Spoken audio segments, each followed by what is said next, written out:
अस्सलाम वालेकुम जी। आज की जो वीडियो है उसमें हम बात करेंगे पैराडाइम की, उस नज़रिए की, उस सोच की जिसकी तरफ अक्सर जो है वो पेरेंट्स की नज़र नहीं जाती है, ख़ास तौर पर माएँ। अच्छा, चूँकि मैं माँओं का इसलिए ज़िक्र कर रहा हूँ क्योंकि ऑब्वियसली जो बच्चों की नशो-नुमा है, परवरिश है, उन वो तमाम जो है वो माँओं की गोद में ही होती है। शौहर हज़रात जो हैं वो यूजुअली बाहर होते हैं, उनको इतना इल्म नहीं होता चीज़ों का।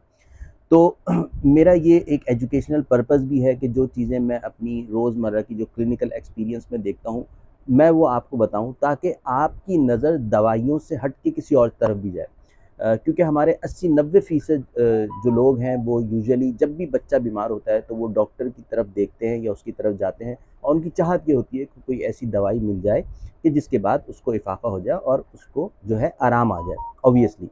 लेकिन मैं आपको ये बताना चाहता हूँ अपनी वीडियोज़ के थ्रू कि दवाई से सब कुछ नहीं होता। आपको खुद बहुत सारी चीज़ों को देखना पड़ता है, उसके ऊपर गौर करना पड़ता है, जब जाके चीज़ें बेहतर होती हैं। आजकल हमने एक काम ऑटो का शुरू कर दिया है, यानी कि गाड़ियाँ पहले ऑटोमेटिक आती थी, अब हमने चीज़ों को भी ऑटो पे करना शुरू कर दिया है। मतलब बच्चों को पैम्पर पहनाया और ऑटो पे छोड़ दिया। अब वो पूरे दिन उस पैम्पर में वो बच्ची या बच्चा है और फिर वो जनाब जब खोला तो देखा कि बुरा हाल है।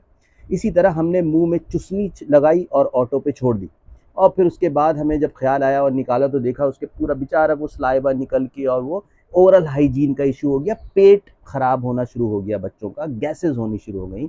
इसी तरह हमने जो है वो खाना रखा बच्चों के सामने और स्क्रीन लगा के छोड़ दी अगेन ऑटो पे।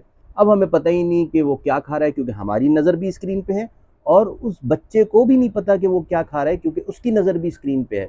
वो तो अगर गलती से किसी दिन वो खाने को देख ले तो वो हैरत से देखता है कि यार ये क्या चीज़ है?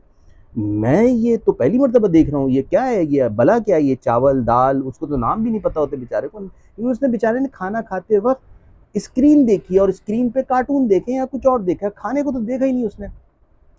कहने का मकसद ये है कि ये मैं बिलउमूम बात कर रहा हूँ। बिलख़ुसूस तो बहुत सारी माएँ ऐसी होंगी जो बहुत आज भी तवज्जो देती होंगी, मेहनत करती होंगी। लेकिन मैं ये आपको एक जनरल पर्सपेक्टिव में एक बात बता रहा हूँ कि बराए मेहरबानी जब आप पैम्पर पहना के छोड़ देते हैं और बिलख़ुसूस अपना ये जो बच्चियाँ होती हैं तो इनको यूटीआई इन्फेक्शन हो जाता है। एक-एक, डेढ़-डेढ़ साल की बच्चियों के जो है यूरिन इन्फेक्शन इतना शदीद होता है कि शुरू में तो वो माँ-बाप समझते हैं पेट का दर्द हो रहा है। जब उनसे लोकेशन पूछी जाती है तो बताते हैं कि नहीं जी वो नीचे की तरफ है। जब पूछा जाता है कि जी आप पैम्पर कब चेंज करते हैं? जी वो देर तक छोड़ दिया था। तो आप बराए मेहरबानी पैम्पर के हवाले से उसको चेक करते रहा करें और इस तरह से ख़ास तौर पे बच्चियों में बहुत ख़्याल किया करें। नंबर 1 नंबर 2 जो चुस्नी हम लगा के छोड़ देते हैं उससे जो है ओवरऑल जो आपकी जो टीथिंग की जो जगह है, जो गम्स हैं उसके भी इश्यूज़ आते हैं, ओरल हाइजीन का इश्यू हो जाता है, प्लस पेट में गैसेज़ और ये तमाम चीज़ों का होना भी एक मैंने नॉर्मल एक उसमें देखा है जो माँ-बाप उस तरफ सोचते नहीं है कि क्यों हो रहा है, वो समझते हैं कि जी वो दूध चेंज कर लिया, तो ये कर लिया, वो कर लिया, उसको हमने जो है वो बर्ब नहीं दिलाई तो कंधे पे नहीं लिया।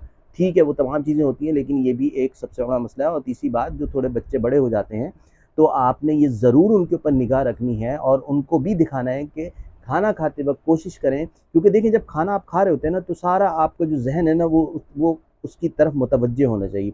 जब वो डिस्ट्रैक्शन में होता है और वो बहुत सारी ऐसी चीज़ें आजकल कार्टून आपको पता है कि कितनी तेज़ी से उसमें मूवमेंट हो रही है और उसके अंदर थ्रिल भी है, उसमें हॉररपना भी है और तमाम चीज़ें। तो कहने का मकसद ये है कि उससे बच्चे की जो मेंटल उसको जो पीस चाहिए होता है ना खाने के वक़्त जो एक ग्रैटिट्यूड चाहिए होता है, वो नहीं मिलता। तो ऑब्वियसली वो खाना भी नहीं लग रहा होता। तो आप फिर परेशान होते हैं बच्चा खा रहा है तो खाना नहीं लग रहा। तो उसकी रीज़न होती है, हर चीज़ में दवाई काम नहीं करती है। आपको बहुत सारी चीज़ों को जो लाइफ़स्टाइल है, जो बायोलॉजिकल क्लॉक है सोने उठने की, जो खाने का वक़्त है, जो खाना है, उन सब पे जब तक निगाह नहीं रहेगी, जब तक बच्चे की तबीयत जो है वो ठीक नहीं होगी। बहुत शुक्रिया। अस्सलाम वालेकुम व रहमतुल्लाह।